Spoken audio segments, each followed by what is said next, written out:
kasih akan saudara-saudara. Belum muaranya. Setelah kita punya kasih akan saudara-saudara yang seiman, muaranya ini yang saya terharu. Maka kamu harus sungguh-sungguh berusaha menambahkan kasih akan. Nah, indah bukan kalau iman itu betul, saudara. Kalau iman itu paling kudus, kelihatan muaranya itu mengasihi semua orang. Saya tanya, seandainya semua gereja melakukan prinsip 2 Petrus 1 ini, Yesus sudah lama datang, saudara. Karena semua orang memiliki kasih itu lewat kita.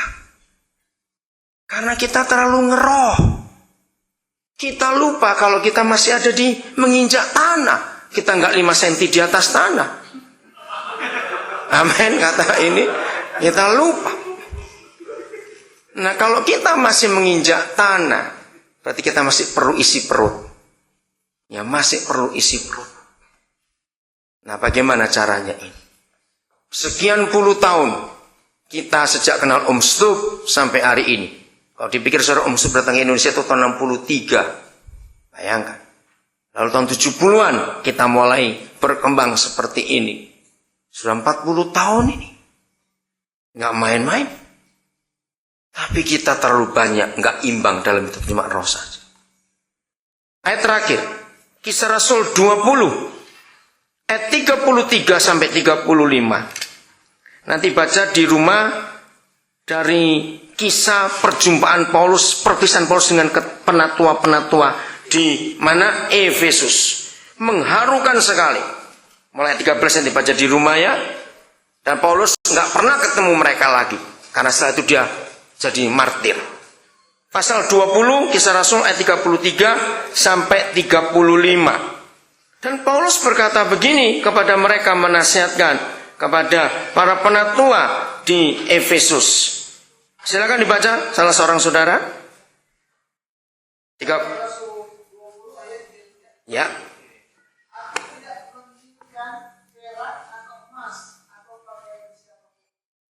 Ya, ini Paulus nggak pernah minta apa-apa kepada jemaat. Ayat 34.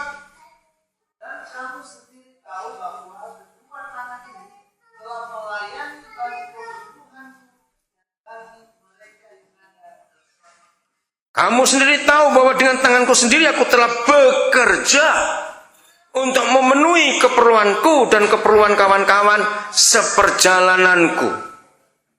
Saudara, maka itu salah kalau gereja mengatakan hamba Tuhan harus full time.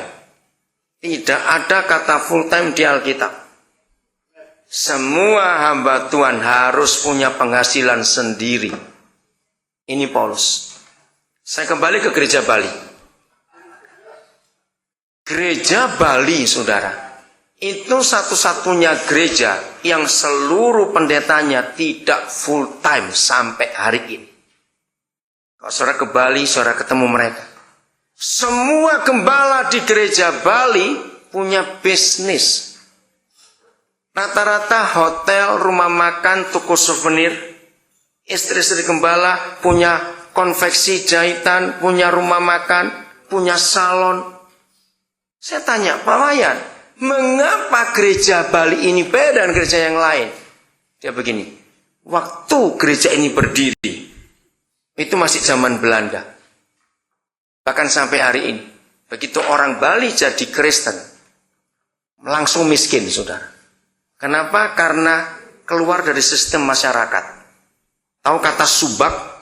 Pengairan itu stop. Orang Bali yang Kristen tidak boleh belanja di tokonya orang Hindu. Orang Bali yang Kristen kalau mati tidak boleh dikubur di kuburan Hindu. Maka itu akhirnya Belanda memisahkan mereka. Kalau saudara masuk dari Singaraja akan ada 2 kampung. Namanya Blimbing Sari dan Ambiar Sari. Sampai hari ini 2 kampung itu jadi kampung percontohan ASEAN. Bukan cuma Bali. Beda tata masyarakatnya. Saya sering mengunjungi kampung itu untuk belajar. Nah, Pak Wayan berkata, kalau mereka full time, jemaat pun miskin. Maka dua-dua jadi korban. Betul enggak? Korbannya saling makan, enggak punya apa-apa. Jadi kami tidak izinkan pendeta full time, harus punya kerjaan. Siapa yang beri makan mereka? Saya kagum sekali. Maka itu saudara, di dalam aset PGI, dengar ini PGI. Aset PGI. Saya dulu pikir gereja terbesar itu HKBP. Di wadah PGI, HKBP itu terbesar, baik jumlah gereja dan anggota jemaat. Ternyata asetnya kalah sekian ratus persen dari aset gereja Bali. Gereja Bali itu kecil. Saudara, tahun 90 berapa begitu, waktu saya duduk dengan semua mereka itu ngitung. Begini kata gereja Bali, kalau aset kami dijual semua, itu tahun 90-an.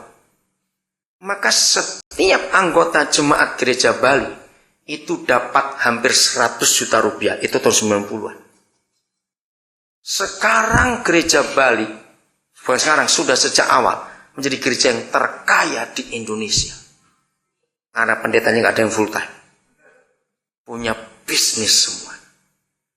Gereja Bali punya sekolah perhotelan terbaik se-ASEAN. Bangunannya 5 lantai 2 gedung. Kenapa saya tahu? Saya sering ke sana, saya nyekolahkan anak di sana juga.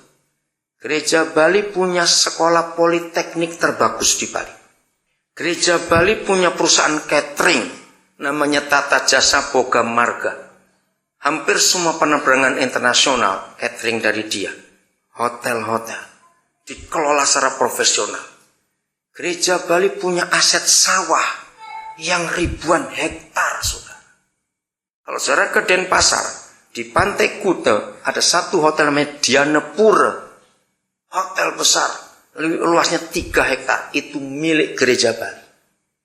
Sering kami buat acara di sana. Satu-satunya hotel yang tidak ada persembahan bunga-bunga, tidak ada. Satu-satu. Pak Wayan sendiri di Jalan Legian 300 meter dari Bom Bali itu punya hotel namanya Mastaba Garden. Saya sering nginep di situ. Kagum, saudara. Semuanya punya bisnis, tidak ada yang full time. Maka itu mereka nggak pernah ngerepoti jemaat. Bahkan mereka membantu jemaat. Mereka pakai ayat ini mutlak. Ayat 35 sekarang. Ayo 35 kita lihat. Dalam segala sesuatu, maaf, telah kuberikan contoh kepadamu. Siapa yang ngomong ini? Paulus. Jadi hamba Tuhan harus beri contoh. Contoh apa? Bahwa dengan bekerja demikian, kita harus membantu siapa? Mereka yang lemah. Siapa yang membantu? Nah, lalu saya cari, mengapa gereja bisa salah? Hamba Tuhan yang dibantu. Padahal perintahnya kita bantu orang lemah. Ketemunya waktu saya ke Thailand. Gereja pakai sistem agamawi. Dalam dunia Buddha, itu setiap hari 2 kali, para pendeta Buddha itu berdiri berjejer, bawa baskom atau apa. Tahu? Umat datang memberi sesuatu untuk makanan mereka.